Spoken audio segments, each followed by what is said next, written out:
Dans le langage de l'astrologie, certains mots semblent un peu mystérieux au premier abord. C'est le cas du mot exaltation. Pourtant, comprendre ce concept peut enrichir considérablement la lecture d'un thème astral. Il s'agit d'un point de force, d'un lieu privilégié dans le zodiaque où une planète se sent à son aise, où son influence peut se déployer avec éclat, puissance et clarté. Chaque planète astrologique est liée à certains signes du zodiaque. Ces liens ne sont pas arbitraires. Ils reposent sur des observations anciennes et sur une logique interne propre à l'astrologie traditionnelle. Lorsqu'une planète se trouve dans son domicile, c'est-à-dire dans le signe qu'elle gouverne, elle agit avec naturel, avec fluidité. Quand elle est en exil, elle perd un peu de cette spontanéité. Et quand elle est en chute, elle rencontre des difficultés. Lorsqu'elle est exaltée, elle rayonne, elle exprime ses qualités les plus nobles. Prenons quelques exemples. Le soleil, symbole de vitalité, de volonté, d'identité profonde, est exalté en bélier. Dans ce signe de feu, actif et affirmé, le soleil peut briller avec intensité. Il y trouve une arène parfaite pour incarner le leadership, la force de décision, la capacité à se projeter avec confiance. L'exaltation du soleil en bélier symbolise la capacité à rayonner sans crainte, à affirmer une présence sans détour. La lune, quant à elle, est exaltée en taureau. La lune représente l'intériorité, les émotions, les besoins fondamentaux, le lien au foyer. En taureau, signe de terre stable et sensorielle, elle peut exprimer une sécurité affective, un enracinement, une capacité à nourrir et à protéger avec constance. Il ne s'agit pas d'une exaltation spectaculaire, mais d'un équilibre doux et profondément humain. Chaque planète possède ainsi un lieu d'exaltation choisi avec précision. Par exemple, Mars est exalté en Capricorne.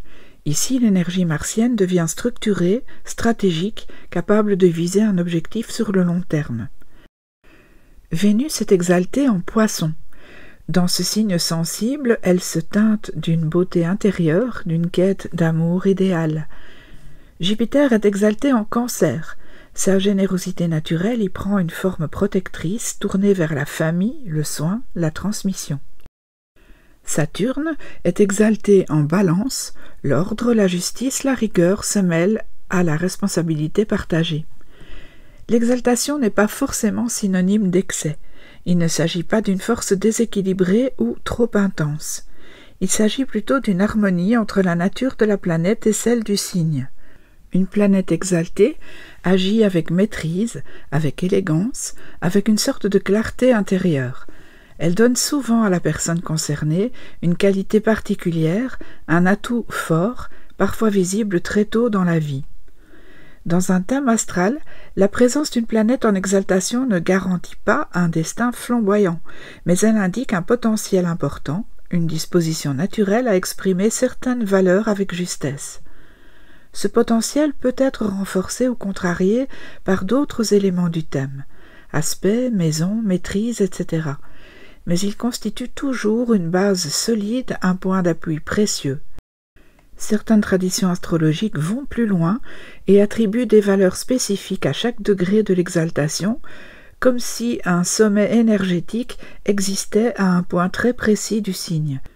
C'est le cas notamment du 19e degré du Bélier, considéré comme le degré d'exaltation du Soleil, ou du 3e degré du Taureau pour la Lune.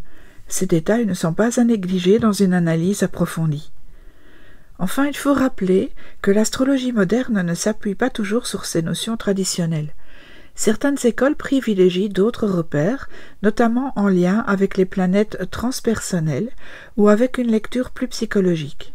Mais les exaltations continuent de jouer un rôle important dans de nombreuses approches, notamment dans l'astrologie humaniste, traditionnelle ou ésotérique. Elles permettent de nuancer une lecture, d'enrichir un portrait astrologique et parfois de révéler des talents insoupçonnés. À bientôt pour un prochain épisode.